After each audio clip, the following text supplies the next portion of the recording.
got here is that you don't have to come up to the mic, because this array of mics that's across the top here will pick up your voice wherever you're at. So if you have a question, you're more than welcome. I'm wondering if you're thinking of any picnic tables? Picnic tables? Yes. There's no place in Fruitland Township to go have a picnic. Well, here at the park. You can come here at the park. Oh, thank We you. got 2 pavilions here, we got picnic tables there. Lovely. Yeah, was thinking down of in the here, water columns. right now, we're trying to keep it so that it's just walking paths and bridges. That's the main goal, is just to have the access. And benches. We're not, There are some benches back well, there are benches in there. We had an Eagle Scout do a project He in did, there. Michael Witham, down here on corner of Needstrom and Duck Lake Road. He needed a project. He was in our work session last winter, on a work session last winter, and he said he was looking for a project, and I said, I got an idea. And I said, we need kiosks and we need benches. He opted for the benches. Cool. We've got 3 beautiful benches out there now, on the trail connection points, and there's where the benches are placed in there. Okay, So we do have benches. thanks. We do have benches. Yes, Yes, there's 2 things I'd like to mention. Number one, I think it's really important we get this message out to people who don't live here permanently. I know a lot of seasonal people who live here in the summertime, in the fall, or not here for 6 months a year. They don't even know where Duck Lake is. And seriously, and I think it's not a problem, but I think that's a great opportunity for the trails people, for all of us, to get that message out that this beautiful area is available. I talked to a nephew that was visiting me from Bay City this week, and he has no idea about this area. And I think it's important to do that. The other thing I'd like to say is, we talk a lot about accessibility. I think it's important to note that accessibility is not only for guys like me in a wheelchair, but it's for people who are slow walkers, who are walkers, who need help with who have a caregiver, or who are blind or partially blind, or colorblind. We talk about color signs. Color signs don't always work for a lot of people because they don't see colors. I think that's very important to remember that. Well, I think when we think about accessibility, we think mostly about the trails and the bed that we walk and roll on, which is very important. But I think David and I talk about the width of the trails, for instance. And in Scotland, they call them laybys, where there's an area where people can get off the trail and others go by. I think that's important to remember when we're building these trails. The other thing I'd like to say is I think it's important to remember that everybody doesn't like a 1 mile trail, or a 2 mile, or a 3 mile trail. A lot of like a 3 mile, or a half mile trail. I know in Anderson Woods, I worked on that project, and there's a couple incidents in there where you can cut off the main trail and come back. With good signage. I think that's important to remember as we go forward on this. And everybody uses these trails for different reasons. A lot of people use it for healthy outdoor exercise, which is wonderful. Everybody has a different need for them. So when we talk about 23% of the American population has a disability. That's a fact. That's an ADA fact. That's a lot of, that's a quarter of Americans have some sort of disability. So we have to honor and look and use that as an advantage for us, and to give that to our residents of the township. So there's my pitch. if I can comment on one thing about the residents that don't live in the area. The township sends out 2 love letters to everybody, every property owner, twice a year. That's your tax statement.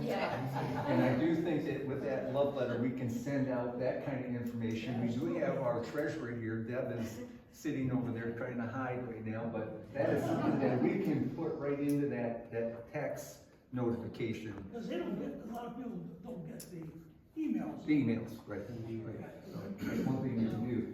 As far as the signage colors and the orange and the red and blue trails and that kind of thing, for the people that are visually impaired a little bit, we're gonna have to think about that one through, because if it's gonna be a universal design on those trails, then we have to be able to. Well, that's a good phrase too, Jeff. Universal design is a very important thing to remember, I Great, think. great. That's good. So, I will show you a couple of things I've done at the intersection of those trails.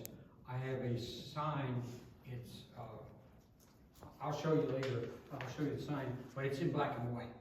And it shows the connection points and says, you are here, That's good. from there. So we like it there. Now, it won't help a blind person, I'm not sure, and that's something I have to talk to you about, anything like that. I don't know how we can address it with the blind person in there. But for a colorblind person, we do have the arrows are in there. They are painted, the different colors. The trees got splattered on there. I'm not exactly sure how we do that, but I'll do some digging and investigating in there, and I'll probably be calling you to get a little more information. The trail projects have a pet policy, the dog or the leash or whatever. Can you take your pet on the path? They're required on a leash, Oh, sure. okay? And Yeah, you gotta pick up after it too. They have a tendency to deposit. yes, sir. So what makes a trail ADA compliant? Is it crushed gravel, is it just dirt that's wider, it's level, or it's not any kind of a pathway with crushed gravel or cement or tar, right? There are actual specifications out there to make those, handicap accessible trails. I mean, they've gotta be 5 foot wide. Okay. What you're probably gonna look at is probably a little bit of excavation, I believe in some areas, if not in all areas. And that way you can bring, probably 2 or 3 inches worth of, a more coarse aggregate on the lower end. But on the actual top course, you have to have a couple inches of what they would call limestone fines of a certain grade, certain size, that'll compact down and create a smooth, traversable, surface. So that's what I know right now, but in the design that the DNR has, they do have a design, a universal design, I guess page, website, whatever, and those are the things that we follow. the other thing too is the drop off from to the shoulder. That's important too. You can't have a path that just all of a sudden goes on to 6 inches. Great. The good thing is, these are all logging roads, and they are nice and wide now. Yeah, they are. So putting a path through the middle in there like that, I mean, there's some roots in there that, you know, it's in the woods, they have a tendency to grow across the road. And there's some old stumps in a couple of spots, so the excavators are gonna have to go through and smooth that out, take them out. That benefits everybody. Yes. I know, like, we talked about doing blacktop at one time, it's cost prohibitive. Oh, sure. But, if you've ever been on an area where they've had a blacktop or concrete trail that's in the woods or something like that, the roots have a tendency to be a lot stronger than the blacktop is, you know, like that in there, so. If you wanna take a look at a path, number one, you can take a look at what they did out at Anderson Woods. All right, so you can get a pretty good idea what that path would look like out there. And the conservation, Land Conservancy. Land Conservancy, controls that whole area out there, so they maintain it all. We did, a walk over at the McMillan Road end, over there by the Rooster. We did a path, 5 foot wide in the crushed aggregate all the way to the stairs that go down to Lake Michigan. So we can take another look at that one out there too. So that's kind of like what we'll be doing out at the natural area. Yes, sir. I've got several questions. Is there ever gonna be a fee to use this? No fee. No fees involved to use, not even for Leishman Park, any of the township parks, there's no fee involved, no. And then this section R63, I kind of read through that, and as far as hunting, it says the time of hunting is November 15th to 30th, but there's all kinds of hunting, there's like, squirrel hunting starts, I think, the 1st of September. Correct. And a lot of people, I've done that many times, turkey hunting, so I'm hoping that that's not excluded, because there's people using that for that all the time. Yep, that would be excluded. That's Area B, which is north of Duck Creek. That area that you'd entered off of Simonelli. Yeah. And when that whole discussion about that ordinance was there, and the people that were around the table, and of course there were a couple of our township trustees that were saying the residents need places to hunt. And we said, we understand that, but we have a lot of other properties in the township that the residents can hunt on. So it came down to, okay, what was considered at the time the main type of hunting that people would do out there, and that was deer season, which would be from that November 15th to November 30th. And the only type of munitions or guns that would be allowed in the area would be shotguns. Okay, not rifle. Squirrel hunting or shotgun. Okay, but I understand that, but I'm just talking about that November 15th to November 30th, it was the idea of deer hunting in that area. Okay, this is a natural area, okay? And the intent is there, and most likely, I'm not saying that it will, but most likely at some point, it'll probably evolve through where there'll be no hunting. As the properties become more, are used more, okay, that whole idea where the residents will come to the township, saying that they have, but they may come to the township and they say, we're walking through there, but there's hunters there.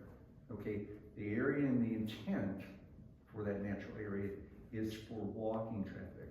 That whole portion of the hunting was allowed because we had input from residents that came to the trustees, and we negotiated or talked through that and got that section of that portion of time allowed in that area. So during November 15th through the 30th, if you're out there squirrel hunting, you're within that range. Can't do it, you're not allowed to. Right.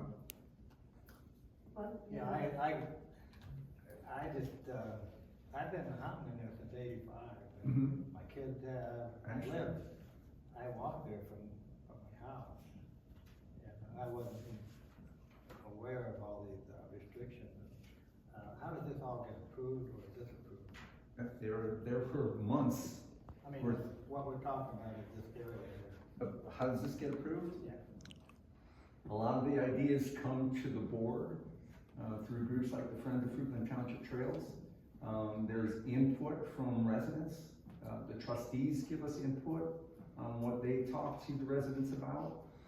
So it's all based on input, all right? In the idea of making a piece of the township property, understand that's township property, accessible to everybody. Okay, so now if you open up to accessibility for all people, okay, what do you do with the people that wanna hunt there?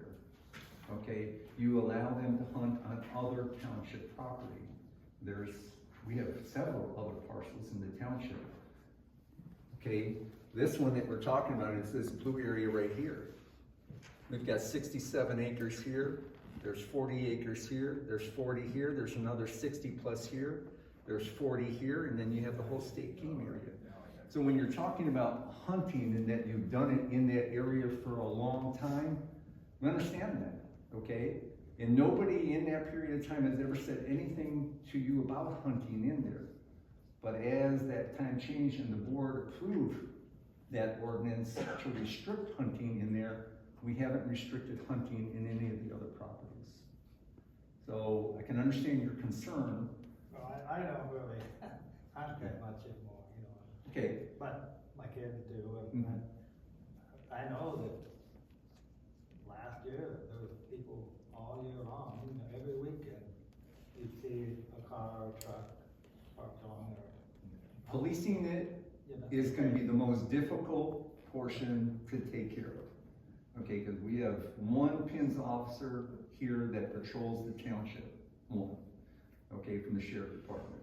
All right, that's the one. But if there's any time, because of that ordinance that's in place, if you see people on there hunting or doing something, you're more than welcome to make a call to 911 and tell them, hey, something's going on. Or you can call me, or you can call me here, or you can call me here at the township so that I can make that call or go out there and intercept. But that's the whole thing, it's just a process of accessibility for people in the township, and that's what's been planned for that area.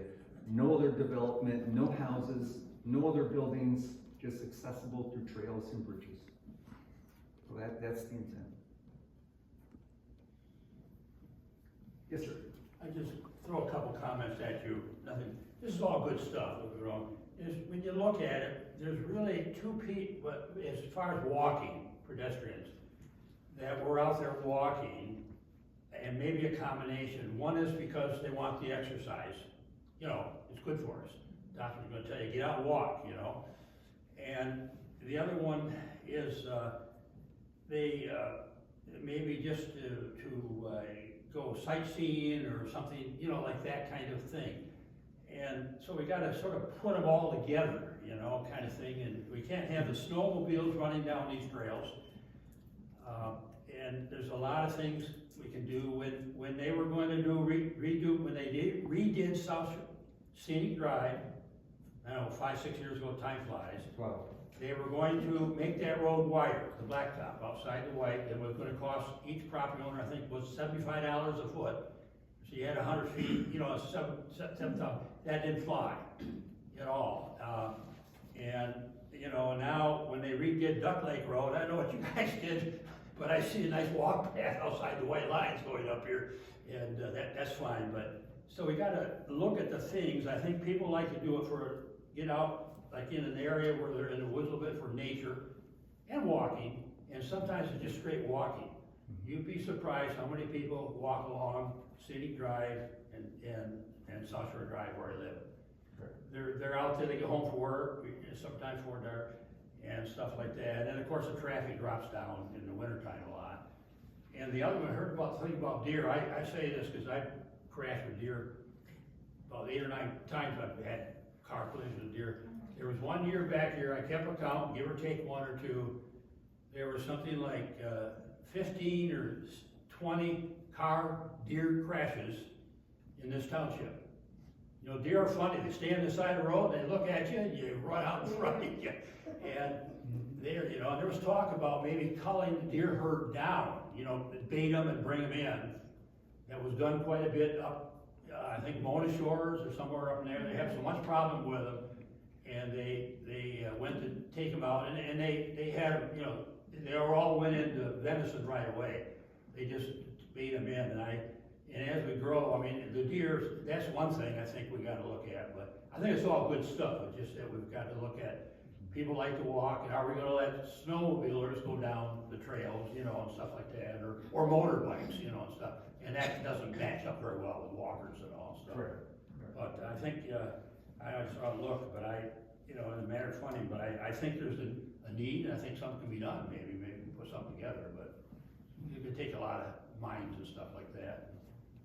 One thing I did notice, and I think everybody else did too, is that when this whole COVID thing swept through every place, more and more people were either out walking or biking area. The state park was always filled with people walking the trails or walking in there. I noticed people walking all over the place. So that has not decreased at all, okay? And more communities see that, and they're taking steps like this to be able to make those off-road trails for people to walk through. I mean, State Park was loaded with people. I saw more people in the State Park during COVID than I thought lived in the township. They were always out there. It was almost a routine where you get out there at a certain time and the same people would come walking through. You got to know them. So that was a plus. So this thing is meant for that purpose too, is when the Friends of Fruitland Township Trails put together these outings, all right, that's bringing people together. If they have hot chocolate there, bring more people there together. Anyways, it's good things are happening. The rail trail actually goes through part of our township. You know, the one that goes all the way to Muskegon, down on that end, part of it cuts through our township right there. Anything else from anybody? Anybody else have any other comments? Yes? I just wanted to comment. I'm with State Senator John Bumstead's office. I'm Christina Acterhoff. And I just wanted to share, and I let you know that, the senator highly supports your project, and I did indicate that we will have a letter of support for your organization and do what we can to help move this along. So I think it's a wonderful project, and we look forward to having it, accomplished. So Thank let us you. know if there's anything else we can do, but Thank we'll you. start the ball rolling with that at least. Thank you, Yeah. thank you. Thank you. Anything else? Jeff? Yes. I'd like to say that there's an opportunity here for other groups, whether they be Audubon or community groups or singing or church groups, people coming out and making a day or having a public gathering in some of the open places, as well as doing a community walk. And so there's a chance for the community to have other places besides just along by the channel to park and enjoy the lake. We want to have more places for people to go out and enjoy nature. Correct. That was part of the idea in the first place. Correct. I'd like to make one comment back when Dave was talking about harvesting red pine. About every 15 years, 12 to 15 years, at least as far back as I can look back in minutes and everything, and being in the township has always managed the wood on their properties. Okay, and they've been slowly taking out the red pine in all those locations to allow all the other growth to come up. We happen to hit it really good because, as you know, the lumber industry and the availability for lumber has been in demand, high demand, so the pricing for lumber is quite high. So we're getting a good market value even for dead red pines. Even for the dead ones, they're still making pallet wood out of some of that dead wood. So even if it gets cut up into cordwood, we're still getting something for it, even though it's already dead. And the other reason why we're taking out a lot of red pine is because they're diseased. They get a disease from insects, and then it spreads through the roots. And you can, in some of our areas, especially this one in here, up in here, there were big areas where all the red pine were dead in a big circle, and it keeps spreading out. So Are what they they do considered is, invasive species? pardon me? Are red pines considered an invasive species? Well, they were planted. So they are. They were planted. They're not natural. Right, they're not natural. So- They're not natural here, but someplace. So it's no big deal cutting them out because they're not supposed to be here anyway. Right. It's like the swamps. Right. We get a variety of different pricing on them. For good sized logs that have got no disease in them, those go for homes, for log homes.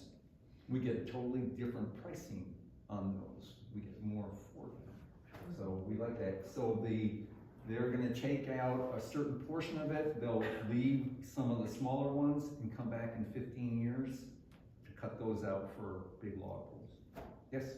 I just wanted to make a comment. The red pines are actually native to Michigan, but the reason so many of them were planted were my grandfather came out here to be the, I can't remember what you call it, the county agent, and the whole area had been logged over and farmed, and so it was all sand, and so red pine can grow in those conditions, adverse conditions. Oh, okay. But yeah, they're natural, but it's just. And that's why the DNR put out a bulletin requesting red pine cones, Yeah. so they can get the seeds, so they can probably. You can make a lot of money, Yeah. actually, just walking in the woods, but it's, yeah, the reason you see them in rows is my grandfather had the Boy Scouts and everyone out doing that, but it's all volunteer planted, that wasn't done by paid personnel, it was Boy Scouts, it was my dad and his 5 brothers out every Saturday from 8 to 4 with the sack lunch, half-hour break, but I've seen pictures of the sandiness and the way it was just, everything was just cut down, and it's just amazing, it looks like a wasteland, so. Was that in Fruitland Township? Is that around here? Yeah, Fruitland and Muskegon and anywhere you could get people to plant red pines. So all the trees that we see planted in rows are red pines Most of them, yeah. throughout, like Manistee and Yeah. Ned Forest and all that. Yep. Okay. Any other questions about what we're looking to do out here? There's, like I said, there's quite a few flyers and examples of letters. If you did want to speak and you still have comment, take a comment sheet home with you. Think about something, send it in, because that'll all go in with the grant application. Like I said, the minutes are being recorded, we'll have them, that'll go in with that also. If you're interested in donating, which I think we all should donate something to something, this would be a good opportunity for you. A couple of sheets here, I don't know if there's any more in the back. Where's Terry? She didn't leave. Oh, okay, anyway, she wanted me to make sure that if you're interested in it, you can get one here tonight, or you can get one from Terry or Dave, and we'll send something to you if you're interested. Any other questions? Any other comments? I want to let everybody know that next week, Thursday, we're gonna have another public input meeting here for Nystrom Park. Okay, in Nystrom Park, we're applying for a Spark grant through the DNR. And we're thinking about doing several different things in here. Carlette Mittenviller is on the park commission, and we're doing a lot of things. We're gonna renovate, redo the tennis courts, at least this is what we're proposing. Pickleball courts, and get a good soccer field out there, a couple of sand volleyball courts, flush toilets in between the two pavilions out there, another pavilion in between the volleyball and sand volleyball, handicap accessible walkways all the way around the park, connecting all the amenities, redoing the ring road, providing lighting, Wi-Fi, and I think a couple of cameras in a couple of interest areas. We'll have a couple of access gates. Did the baseball field stay there? Baseball field stays there. Yep, yep. Anything else, Carlette? I think I touched on just about all of them. Yeah, Yeah. pickleball's the biggest newest thing. No disc golf. No. Oh, excuse No. me. So that's next Thursday nights at 6 p.m. here. If you want to talk about, we'll have, I don't know if we'll have a PowerPoint presentation, but we're definitely gonna have the site plans in a big format to show you exactly what we're looking at. Yes? Jessica Cook, Muskegon County Commissioner. I represent the southern half of Fruitland Township, south of Duck Lake Road. What's the deadline for the letters of support? We have to have the application April 1st. April 1st, okay. And so we'd like to have it, a few weeks before that. Yeah, it would be good if they come in like mid-March. Thanks for letting me listen and hear everyone's support for the project. This is great. Jeff, I wanna thank Dave and your team of volunteers who put all your energy into this project. I think it's amazing that you're helping invest in Fruitland Township, an area that I live in. And then thank Fruitland Township, Jeff, and your staff for dog-earing the $25,000 towards your goal for the management fee. It was good. It was revenue that we didn't bring in through the general fund, and it was something that we were going to put into the general fund, but then it would have been harder to pull it out. But at that point, it was really a good move over, an easy move over. I think it could be pretty convincing, so it's obvious that. Yeah. Brianne, did you have a question? I saw you coming. Somebody just kind of asked like when this all started and when these conversations started. It was way before Jeff and Debbie and I were here. The meetings actually started in 2017, it looks like. Back with, they started a steering committee, they had a couple meetings, they had a couple public open houses back in April and June of 2017. So that's when the ordinance started being talked about and put together. It's been a long process and a long time coming to even get this far and see this much improvement. So it has been talked about for years and years and years, and we're finally getting somewhere. It's very exciting. And I did want to say I support this too. Good. As a resident. Thank you. Yep, letters of support are great, because, the verbal thing will be on here, but that letter of support is tangible. So it's a good thing. Okay, good. If nobody has anything else, I would like to adjourn, unless you have anything closing remarks, Dave? I'm done. You're done. Thank you for coming out. Grab a cup of coffee to go.